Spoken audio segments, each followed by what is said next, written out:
Italy کی وزیر اعظم Georgia میلونی نے ایران جنگ کے دوران سعودی عرب، قطر اور متحدہ عرب امارات کا غیر اعلانیہ ہنگامی 2 روزہ دورہ مکمل کر لیا۔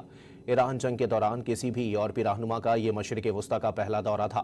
جارجیا میلونی نے سعودی ولی عہد محمد بن سلمان، قطری امیر شیخ تمیم بن حمد الثانی، اماراتی صدر محمد بن زاید سے ملاقاتیں کیں۔ تینوں ممالک کے رہنماؤں سے ملاقاتوں میں میلونی نے آبنائے ہرمز میں تجارتی تحفظ اور کشیدگی کم کرنے کے لیے سفارتی کوششوں کی حمایت کی۔ عالمی میڈیا کے مطابق اٹلی کو تیل اور گیس کی فراہمی کے حصول میں تشویش کا سامنا ہے۔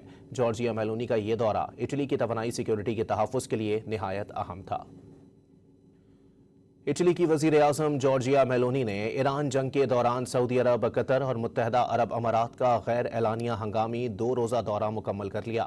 ایران جنگ کے دوران کسی بھی یورپی رہنما کا یہ مشرق وسطیٰ کا پہلا دورہ تھا۔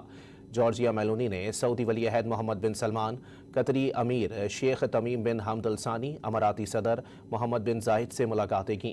تینوں ممالک کے رہنماؤں سے ملاقاتوں میں میلونی نے آبنائے ہرمز میں تجارتی تحفظ اور کشیدگی کم کرنے کے لیے سفارتی کوششوں کی حمایت کی۔ عالمی میڈیا کے مطابق اٹلی کو تیل اور گیس کی فراہمی کے حصول میں تشویش کا سامنا ہے۔ جارجیا میلونی کا یہ دورہ اٹلی کی توانائی سیکیورٹی کے تحفظ کے لیے نہایت اہم تھا۔